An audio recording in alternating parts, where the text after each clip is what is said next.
Holy shit.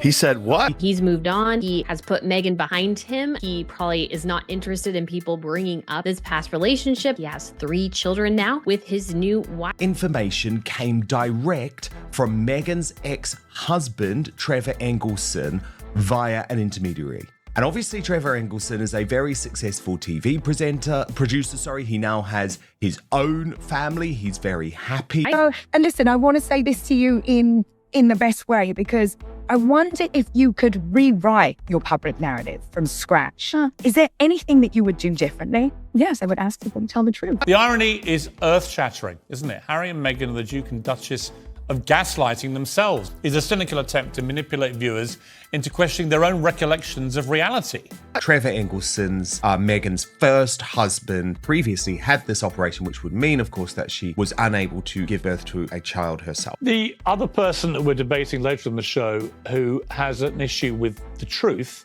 and in particular in espousing truthful statements, is Meghan Markle. She will find a way to bounce past him to some other taker who might actually just love the guy. She will take her royal kids, who can still go by prince and princess, and find the billionaire. Have you been hanging out with Meghan and Harry since they've been in California? No, I don't know them. What do you think of them? They're ridiculous. I look at Meghan Markle and I'm like, this is a bad idea. Why? How did you fall for that? This chick's from LA. She's a failed actress. She's clearly acting out of bad intent. She wants to destroy things she didn't build. And I just never understood why anyone, I thought she was like a ridiculous narcissist from the first words I heard emerge from her mouth. Like, it never occurred to me to take her seriously. They are off the A list.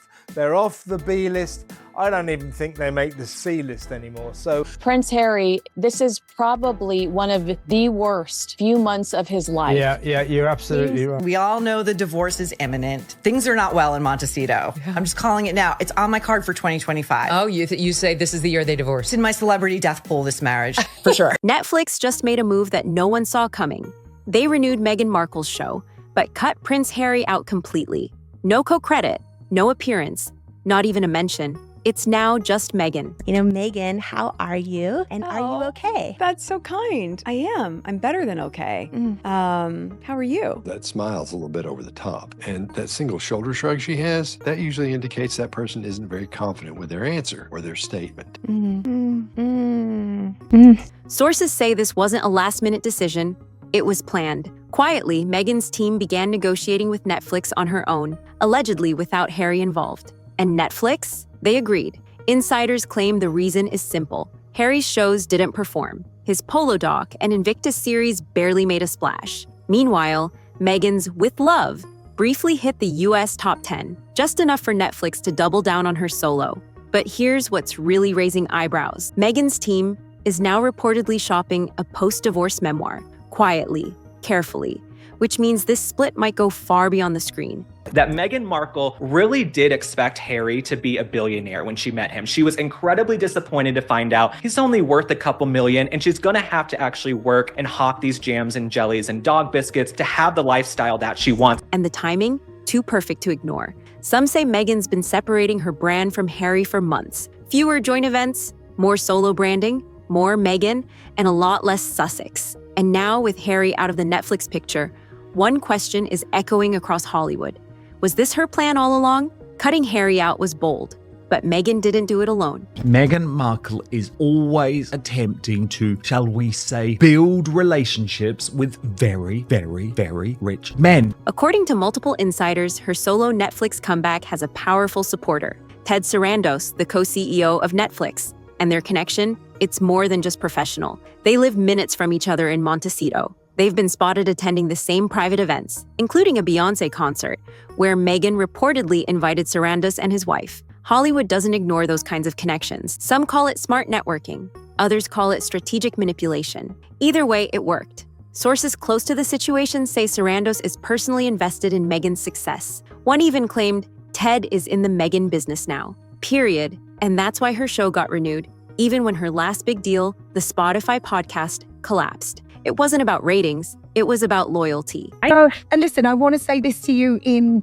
the best way, because I wonder if you could rewrite your public narrative from scratch. Is there anything that you would do differently? Yes, I would ask people to tell the truth. This kind of behind-the-scenes relationship is rare.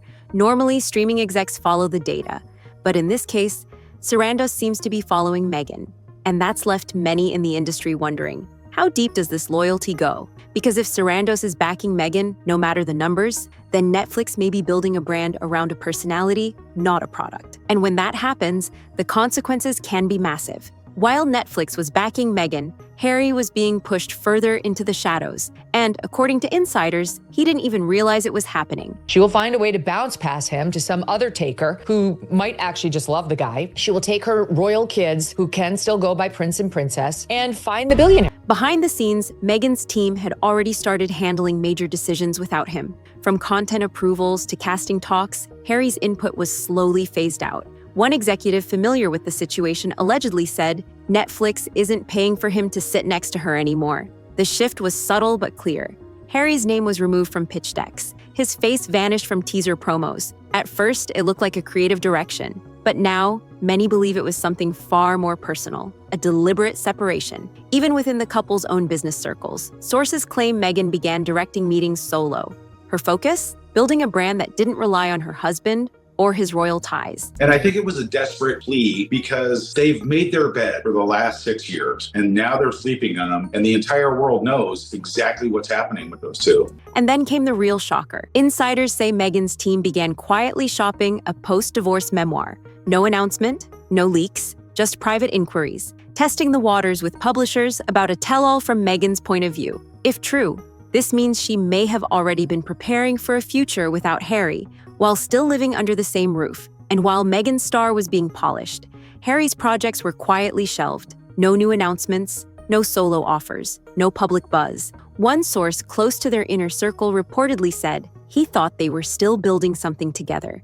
She was already moving on. The shift was silent, but for Harry, it was devastating. And for Meghan, it was just the next phase of the plan. While Meghan was securing Netflix deals and cutting Harry loose, she was also launching her next big move, her lifestyle brand, as ever. But instead of dominating the market, it's turning into a quiet disaster. From the outside, it looked promising. A clean luxury vibe, soft pastel photos, carefully staged kitchen counters. But once the products actually launched, the reality didn't match the branding. Customers complained about crooked labels, sloppy packaging, and items so underwhelming that one reviewer claimed there wasn't even enough demand to flip them on eBay. Even worse, there's no clear message. One day, the brand is about luxury. The next, it's homemade honey and ceramic bowls. One post showed Meghan in a spotless kitchen, but not a single as ever product was visible. Some fans even suggested the photos were recycled from her earlier brand, American Riviera Orchard. It's a blur, and even Meghan's followers are confused. So far, the product rollouts have been sporadic and quiet. There are no proper restocks, no press releases, and no real marketing strategy. Just basic Instagram captions like stir, sip, repeat. Critics say it feels less like a business and more like a prop, a brand that exists to sell an image, not actual products. And for a brand that's supposed to represent Meghan's identity, the lack of effort is raising serious questions. One industry analyst put it this way: if this is her big empire, where's the empire? And the deeper problem? It all ties back to Meghan's strategy, appearance over substance. But she wasn't just struggling with product launches. In Hollywood, her name was starting to hit walls too. If Meghan was hoping to elevate her brand with A-list star power, Hollywood just gave her the coldest reality check yet. According to industry insiders, Meghan's team reached out to some of the biggest names in entertainment for her upcoming Netflix season. We're talking Beyoncé, Taylor Swift, Megan Thee Stallion, even Dolly Parton. And one by one, they said no.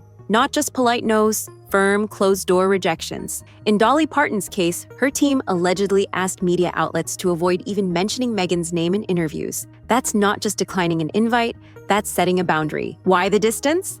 Simple: reputation. Behind the scenes, many celebrities reportedly see Meghan's brand as radioactive. Too much drama, too little payoff. She still has the Duchess title, sure, but insiders say her public image is too polarizing for top-tier talent to risk. And that's not all.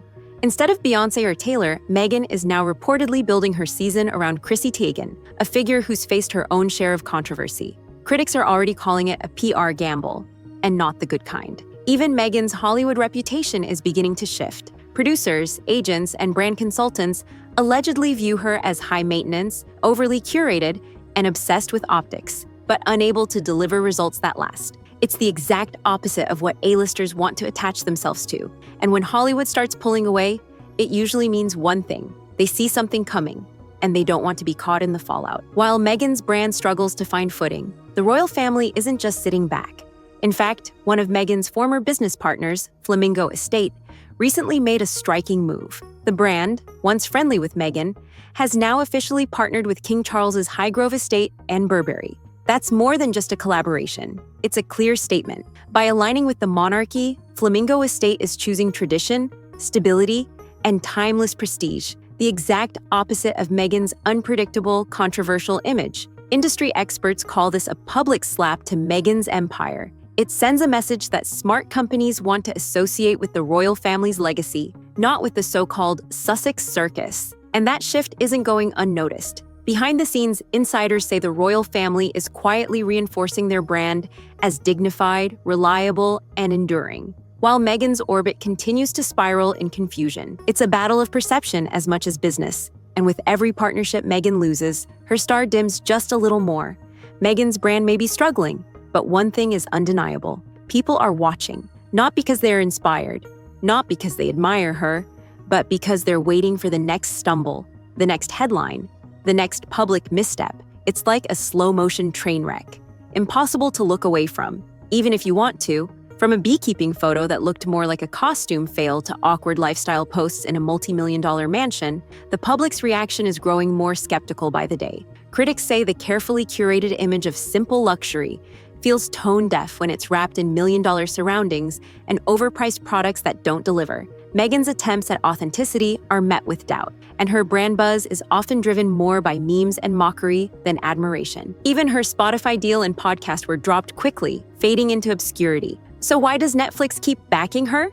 Some say it's loyalty, others suspect it's personal, but the bottom line is clear: exposure alone doesn't equal success. And as the spotlight stays on Meghan, the public watches, not with respect, but with anticipation for the next chapter in a story that feels more like drama than triumph. Meghan Markle's journey is a striking lesson in modern celebrity, how visibility and influence don't always go hand in hand. She's built a brand rooted in attention, controversy, and carefully crafted moments. But as the dust settles, it's clear that without solid products, authentic connections, or consistent results, that kind of fame is fragile. Netflix's ongoing backing feels less like a smart business move and more like emotional loyalty. Ted Sarandos is reportedly all in on Meghan, not because of numbers, but because of belief in the idea of her. But belief can only carry a brand so far. Hollywood is starting to wake up to the risks of building empires on buzz instead of substance. The big names walking away, the royal family's subtle distancing,